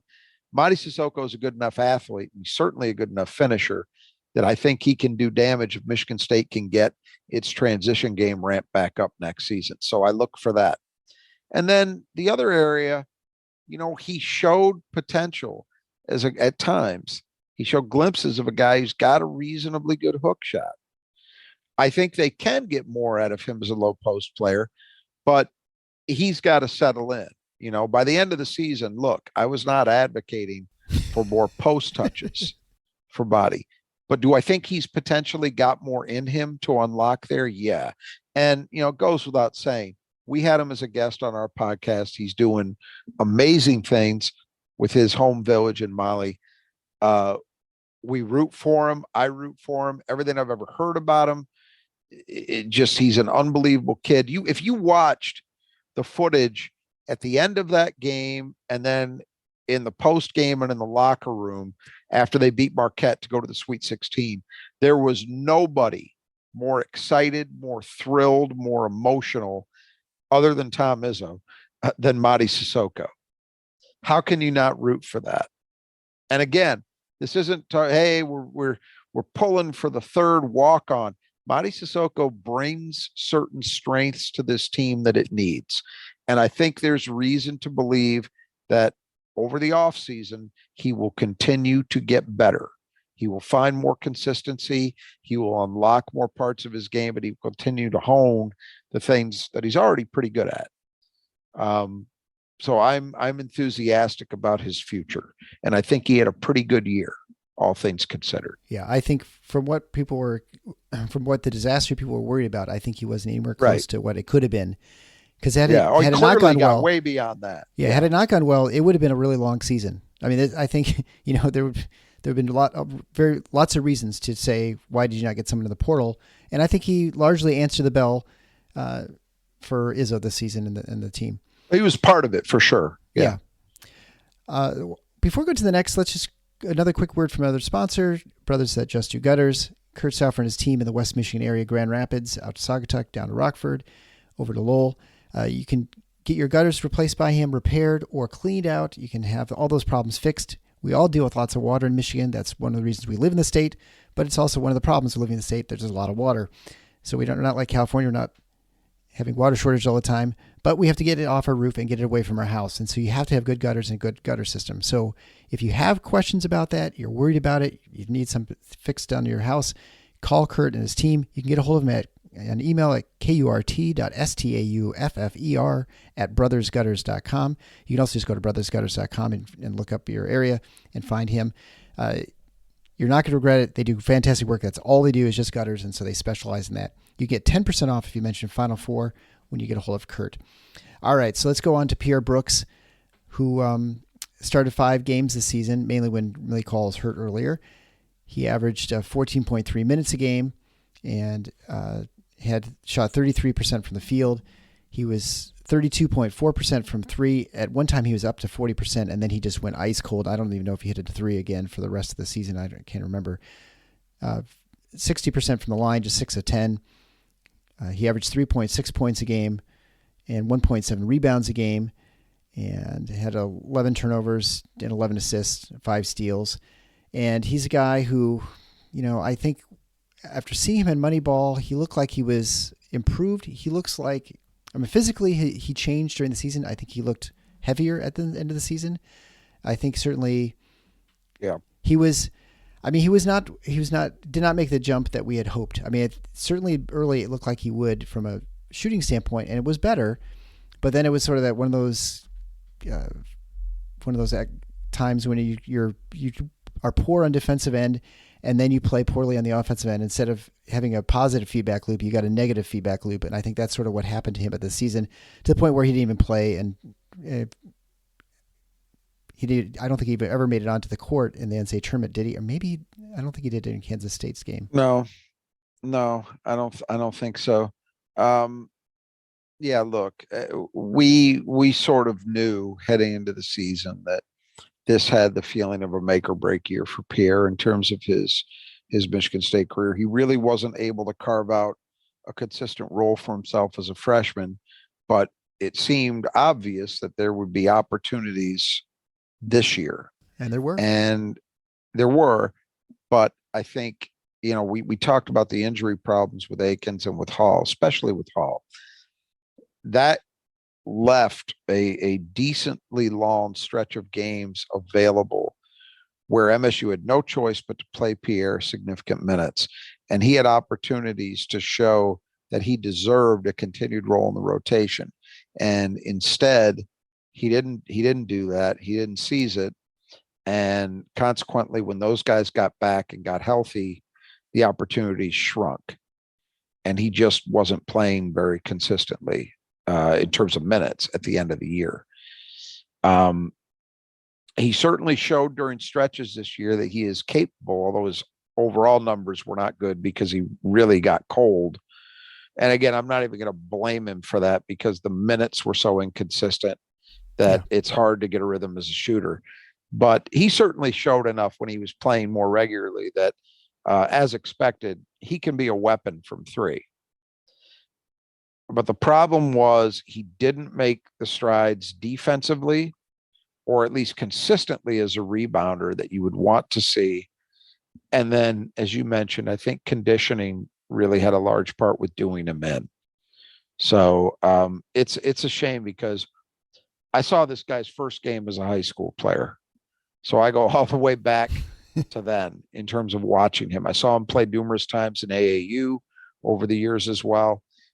I thought he was tailor-made for Michigan State because he's got elements to his game offensively that people haven't seen. They've mostly seen him as a three-point bomber, but he is a capable passer, a capable ball handler. I think he could eventually maybe even be a guy that you can use as a post-up option at times. It's all been made irrelevant because he didn't get in the kind of shape he needed to be in, which is really a rarity. I mean, we have not seen this happen very often at Michigan State. Normally, the guys who have work to do in that area, so you can think about the obvious ones like Draymond Green, Derek Nix, but it's beyond those guys even. Normally, the guys who have work to do in terms of conditioning get it done. AJ Hogarth's done it, right? Pierre has, from all we can see, has not been able to do that successfully, and I think that's what's really hurt him. And it's a shame because he's I've never heard anything negatively about him as a kid. I know in high school, and I assume it's continuing at Michigan State, he was an academic achiever, so he's a smart kid. And I think he's got skill set that could make him yet a productive college player. I just don't know if it's going to be at MSU, but we'll see. It's going to be a little crowded next year to try and get your way into the lineup. Yeah. So moving on to Jackson Kohler, he played in all 34 games. He did not start any of the games. He shot 50.5% from the field and 50 of 99 shooting. He was 0 for 2 from 3, 2 for 8 from the line for 25%. He averaged 3 points a game, 2.9 rebounds a game, with a lot of offensive rebounds, 63 to 98 defensive rebounds. 10 assists, 21 turnovers, 5 steals, and 16 blocks in fairly limited play. And I think, there's no question watching him from the first game, watching him at the end of the season, defensively, he was much better. He obviously has some limitations in athletic ability compared to some other players, but he did not look lost, which is what we would expect. And offensively, he would occasionally show signs of why people were so high on him and excited about him with his footwork and such. So anyway, I think overall a pretty successful year for a freshman center like him coming in a situation like he did at Michigan State. Well, it depends on what your expectations were. Jackson Kohler, and I still stand by this, in terms of his feel, his footwork, his touch, all of those things, is among the most accomplished guys Izzo's ever brought into the program. And I think you saw why I would say that if you watched him this season. The problem was he wasn't able to translate that into consistent production as often as maybe even I expected him to. And it was because of a couple of things. One, he had real strides he had to make defensively, which was going to limit his minutes. And I did say his defense was going to ultimately be the determinant as to how much of an impact he made. But the other thing was, I think at times he struggled a little bit more than I thought he would with the speed of the game. So, for example, teams started to really double him pretty aggressively in the post when he would get a post touch. I didn't think he always handled that as well as he could have. I think he will get better at it. Mm-hmm. I don't think it's a Nick Ward situation. I think he'll get better. But I think that was part of what explains why his production was more muted than people might have thought it would be. I think he unquestionably, I agree with you, he made strides defensively. By the end of the season, I thought he had made significant improvement. Now, considering where he was coming from, he still got miles to go. Yeah. But everything you hear about him is he's a worker. He wants to be great, and he is willing to put the time in to get better. So I expect that we're going to see continued strides from him. And the better he gets, the more reliable he gets defensively, the more trust he'll earn, and then the more opportunity there will for his offense to really show through, which, again, if you watched, you could see the kid can score. He's got a fall away jumper that's reliable. He's got post moves from here to eternity in terms of what he can bust out on people. And I actually think you mentioned he was 0 for 2 from 3. Jackson Kohler can shoot. Yeah. At Michigan State, typically, guys have to earn that trust over time. And so I expect that we will see more of that from him. Maybe not quite out to the 3-point line, but he showed it even occasionally this year. His ability to hit like a face-up 12-footer is pretty good. I have faith in him taking those kind of shots, and I think he'll get more opportunities. But I really like him, and I think he got slagged early on for some reason by some MSU fans about his rebounding. And if you look at the numbers, it's actually pretty good. Yeah. As you say, he's especially got a knack on the offensive end. I think Jackson Kohler is going to be a decent rebounder. I'm not saying Antonio Smith, but I don't think that's going to be a problem. So I'm still bullish on his future. It's just he's got to continue to do the work. I think he'll have an opportunity this offseason to work on his body a little bit. I think he's made progress, but he's got to continue to get better. And just the sharper he gets in terms of understanding things defensively, the better he's going to be, because it's going to allow him to use his head to make up for some of his physical limitations. Yeah, he definitely has a good feel for the game. You can see certainly on the offensive end. We've seen this happen too many times to count at Michigan State. Anybody who's cashing in the chips on him and where he can get to because of where he was as a freshman is probably going to lose that bet. Next, go to another freshman, Carson Cooper, who has suddenly made the center position actually fairly crowded going into the future. He played in 30 games. He was shot 73.1% from the field, mainly on dunks. He was 9 for 19 from the line for 47.4%. Actually, he's the 7th highest in free throw attempts for the team, mainly because he's attacking the rim and fouling on his dunk attempts. So he averaged 1.6 points a game. He had 0.9 rebounds a game, 3 assists, 7 turnovers, 4 steals, and 8 blocks. And I guess, if you were to look at all the players and recruiting, you say he's probably the highest value in the sense that he was like almost not an afterthought, but sort of in some respects in adding to this class. And he has certainly shown himself defensively to to have progressed significantly from the beginning of the season to the end, where I think, we recognized right away that he had the physical tools and ability to play good defense, but it was the understanding where to be and those sorts of things that certainly started clicking, it looked like, at the end of the season, and he played significant minutes even in the NCAA tournament. Yeah, and productive minutes. Look, we said he was afterthought is a good word for it. He got offered in the summer. He had already started playing AAU basketball because he was going to do a prep school year. He had played at IMG on their B team. I think he had a couple of D1 offers, but the idea was he was going to go play a prep school year and then see what opportunities he had, this year as a recruit. But Michigan State came in the summer when they'd lost Julius Marble, had an opportunity, didn't like what they saw in the portal, and they went and got him. And when you started to see clips of him, it was obvious, I think, certainly to me and to you, that, well, this is an interesting kid, because for somebody who was so obscure, because he's all of 6'11". Yeah, he's thin, but he can move. It was obvious. And then when I dug a little deeper, found out he had been like a high-level travel team soccer goalkeeper. That suggested, okay, if you're playing that position at a decently high level, you've got to have some good lateral movement, because that's the whole deal. Besides the size for a goalkeeper, they got to be able to go side to side. And so that suggested, hey, there's real potential to work with. Then he played Moneyball, and he had some good showings there. Again, not that determines you're going to be great, but at least you could see the athleticism and the size, right? That combination, which made him intriguing. And I think almost from the start, they were originally, the plan was he was going to redshirt. Then it came out in the fall, well, he's actually shown enough. We don't think he's going to redshirt now.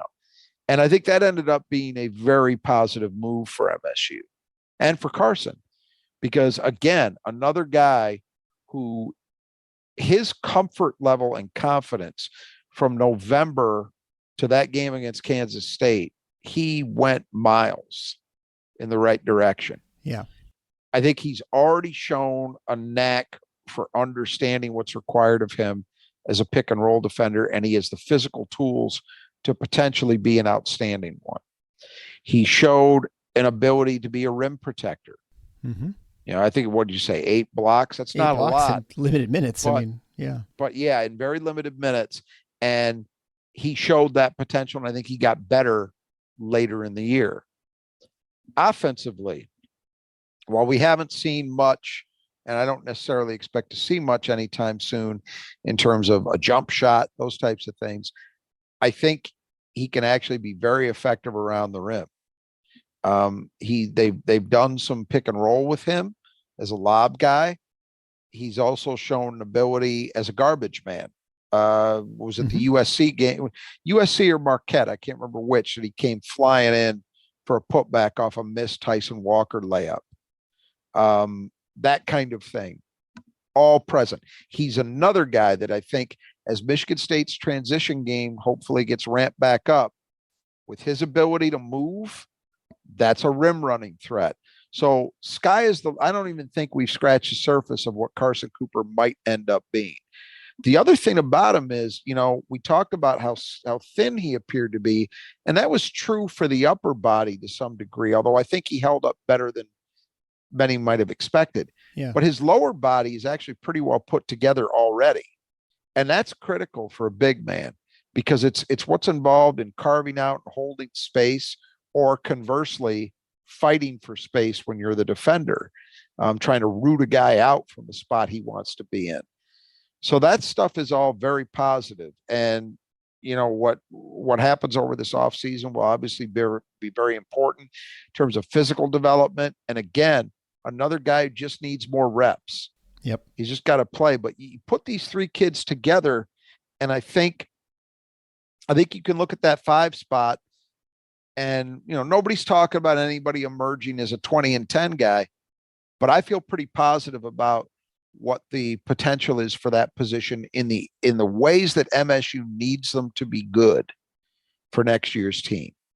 because I don't think they need big scoring out of that spot. I really don't. Whatever scoring they get is a bonus. I think they need good, consistent defense, good, consistent rebounding. And I like the potential of this group to give them that. And hopefully, and I think quite possibly more scoring than they got this year as well. Well, I think, when you look at this team next year, and your assumption is that there's going to be a lot more transition and a lot more running, all three of those players, I think, can be very successful running the floor. And so I think, you're going to get more. Kohler's got work to do. Yeah. Kohler's got work to do, but the other two, it's obvious. Yeah. Although I would say with Kohler, he's got great hands. Like he gets those passes even lower. He does. The floor. And so you can see him getting that and, getting a layup and things like that. So anyway, I think there's a lot more we're going to see from that position. It's not going to be seen as a weakness, I don't think, going forward. Moving on then to the last freshman, Trey Holloman. He played in every game, 34 games. He averaged 8.6 minutes a game, basically spelling at the point for A.J. Hoggard. He shot 38.6% from the field. He was 3 for 13 for the season for 23% from 3, 6 for 10 from the line for 60%. He averaged a little under, 1.3 points a game, and had about a little under a rebound a game. 29 assists to 11 turnovers for freshmen, 5 steals, 3 blocks. I mean, almost 3-to-1 assist to turnover ratio. I mean, very limited minutes, but for a spot minute guy coming in freshman in a Tom Izzo program, that's pretty good. There is, for a guy who wasn't hugely productive, I think there's still a lot to like about Trey Holloman. I think the biggest thing to me that's got to come for Trey, and I think it will, is what will unlock the next step of his development is his becoming truly confident in his own offensive game. Yeah. So the assist to turnover number is fantastic. It means he made generally very good decisions and rarely made mistakes.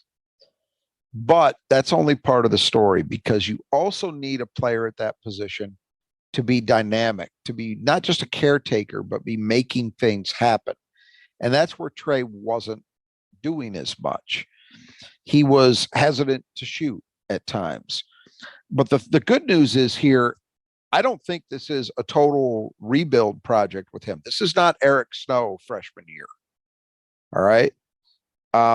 Or even Tum Tum Nairn. I think Trey Holloman's shot looks pretty good. Yeah. In terms of the mechanics of it. I'm not saying there isn't work that can be done, but this is not a total rebuild job, in my opinion. I think mostly he just needs to be more confident in taking it and asserting himself, and when that comes, I think you will see a gradual slope of improvement in his offensive game. Defensively, I think he has great potential. Now, early on this year, I thought he looked like he could be a lockdown guy. And as the year went on, at times, I think his people, opponents, Big Ten, they always say best scouting in the country. I think teams figured out ways that he could be attacked individually. And I think he was less solid than he had been in terms of his individual defense, just squaring up a guy and not allowing himself to get beat to the basket. At times he had trouble there, but the potential for him defensively is still very high. I think he's going to be a really good defender. And I think he was already solid this year. I don't mean to suggest he was bad. I just think I thought early in the season, wow, this could be like a Travis Walt kind of defender. And he wasn't quite that level, but I think he's got the potential to be very, very good. So there's a lot to like here. It's just, I think with him, the biggest thing is mindset, confidence.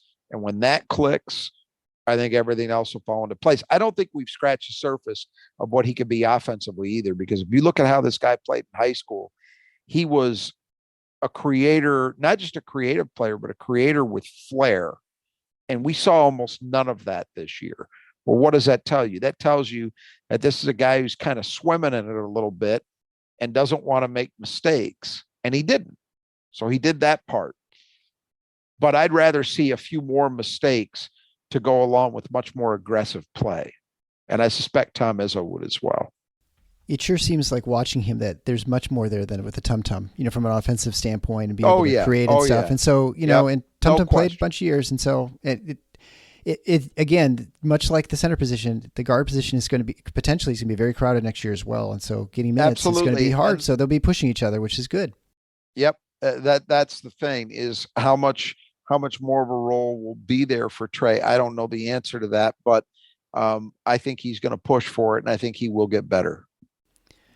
So then we get near the end of the lineup here. We get down to Jason Whitens. He played 19 games. He started one on senior day. He averaged 4.2 minutes a game. Was 4 for 6 from the field for 67%, 0 for 2 for 3.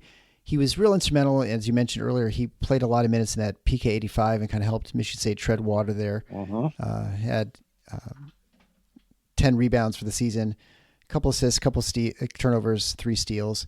So, for a guy, I'm sure more a practice squad guy, and someone who certainly is very appreciative of where he was, I think he handled himself very well and was a good addition to the team. It's just too bad he hadn't got injured the year before, because they certainly could use him a little bit more, I think, last season than this season.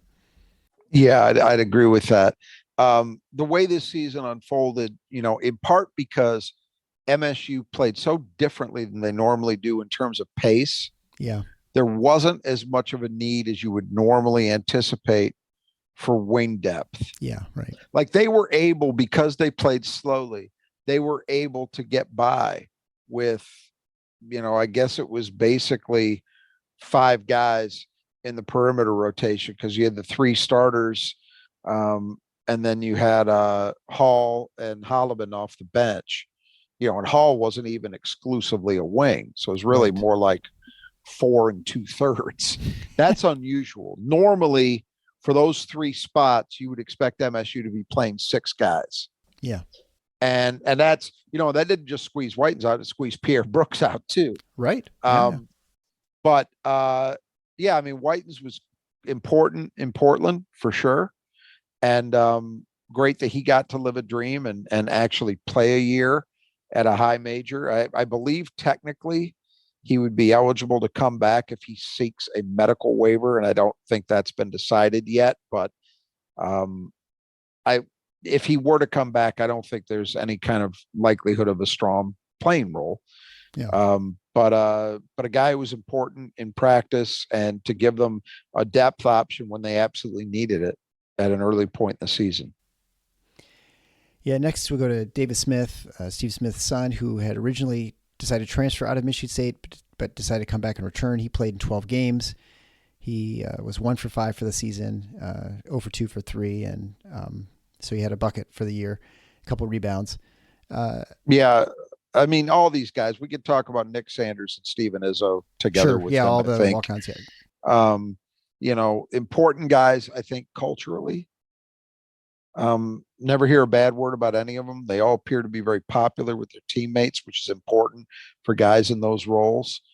I think it's, it's crazy how MSU has 3 walk-ons with, celebrity fathers, one being the coach of the team, the other being an all-time Michigan State basketball great and a truly great NBA player as well. And then, in my opinion, the best running back that ever lived. Yep. I agree. That was pretty cool seeing Barry Sanders at MSU NCAA tournament games. I like that. Yeah. Better than Oklahoma State. Yeah, absolutely. But yeah, what more can you say? I mean, I think they, by all accounts, they did the job you want guys in those roles to do. Yeah, I think the only other thing to add there is Steven Izzo has announced that he is returning for another year, and on his quest to score a point. Yeah. So we'll see. I imagine he'll have ample opportunities at the beginning of the season. And I would hope Nick Sanders is back as well. He was a freshman. Right. I'm not sure about Davis Smith. I think Davis Smith is a senior, right? I thought he was a junior, but he would have the COVID year. He would have the COVID year in any event, but I don't know what the decision is there. But and of those 3, actually, it is fair to say, I mean, Davis Smith, I would say, showed to be a level apart from the other 2. Yes, he actually played in somewhat meaningful minutes. I mean, I could actually see him at a lower, maybe even a low level D1, maybe being a guy that gets a shot. Yeah. From somewhere. And I think that's what he was mulling over at the between seasons, because he thought he probably had an opportunity to play at a Georgia State or someplace like that. Yeah. Yep. Closer to home. All right. So I guess that wraps up our discussion, the recap for the Michigan State. I don't know if there's anything else to say, except I think, a pretty good season. It was very entertaining, weird, but they're all, and I'd say in general, a good foundation for next season. I think, with the people coming in, I think you have every reason to be very optimistic, and that you've got a good foundation of shooting and scoring and defense that you can now add to that, hopefully. And maybe to your point too, about adding transition aspect to the game, and probably increase athleticism and, better rebounding. So, I mean, this is a team that made the Sweet 16 and was inches away from the Elite Eight and potentially Final Four. So, what's possible next year? I think we'll find out when the whole roster comes out and when we actually see them on the court. But I tell you what, I like the way the season ended and how the trajectory is the right direction. I do too. And look, there are a lot of, there are multiple decisions that need to be made. And I mean, we need to all accept that we're in this era where that's true in every season. It's not just about, well, does a guy come back for a COVID year? That's going to end eventually. But it's the portal just throws a monkey wrench into any sense of self-assuredness that you might have. So before we talk about next season, we've really got to wait and see how all these questions get resolved. I think there's reason to be, I'll say this much. I think there's reason to be optimistic that Michigan State will have a very strong returning cast from this year. And we know that they've got an outstanding freshman class, at least by the rankings, one of the best Tom Izzo's ever secured. And they're guys that are coming in at positions where they're needed. And as you said, they should bring a level of quality depth and athleticism that this team could use. I think there's reason to hope that they will positively impact this team in the transition game in terms of rebounding. And those are two areas where they can really use it. But we're recording this on, Tuesday afternoon. Yep. I believe tonight is a McDonald's All-American game. Half of MSU's recruiting class will be in that game. Jeremy Fears, who we had with us earlier in the year, who's a point guard, and Xavier Booker, who's the highest rated top 10 recruit nationally. And you're seeing stories come out from the McDonald's game today where everybody covering it is admitting the same thing, which is Xavier Booker has the greatest upside of anybody in this class nationally because he is 6'11" and moves the way he moves, meaning he's a very gifted athlete, but he also has ball skills you typically do not see in guys his size. Now, are there things he's got to work on? Hell yeah. But he's going to the right place to do it. I saw a quote today from some anonymous NBA scout who said, Tom Izzo's either going to make him or break him. So we'll see. But, for the areas that people talk about, that he has talked about, that he needs to develop in, he could not be going to a better place in terms of the expectations that will be put on him. So you got those two guys, and then you have Cohen Carr and Garrick Normand, who we had with us on the show earlier in the year as well, who are going to add just two things that this team did not have enough of, in my opinion: wing size and wing athleticism. And if you still haven't seen clips of Cohen Carr dunking, go do yourself a favor and go to YouTube and get a look, because Jaden Akins is a very high level athlete on this current team, right? Yeah. He doesn't touch Cohen Carr. He won't be the best athlete anymore after this. Yeah. Cohen Carr is, I put in a category with Jason Richardson, Miles Bridges. He is at the top end in terms of vertical of guys that have come into this program in the Izzo era. So a lot to be excited about, a lot yet to sort out and determine, and we will see which way it goes. But I agree with you. I think the trajectory is positive. And if you've not yet subscribed to the show, make sure you do so you don't miss when we come up with that. We come with all the roster and then all the recruitment news. This is the place where you're going to get a best evaluation, I think, for sure. This is the number one Michigan State basketball podcast in America by far. It is top 50 in the country as far as all basketball podcasts, largely thanks to you and listening and supporting the show. Continue to share it with your friends who are Spartans, and maybe even non-Spartan friends too. I think we're pretty good fair take. We've had a lot of comments when we do evaluation of other teams, and usually their fans are fairly appreciative of us, which is kind of fun because not all these schools, especially the Big Ten, have much for coverage, so they appreciate it as well. So again, looking forward to the season, spring break. Everyone be safe out there. And until next time, the Final Four is on the schedule. Go Green.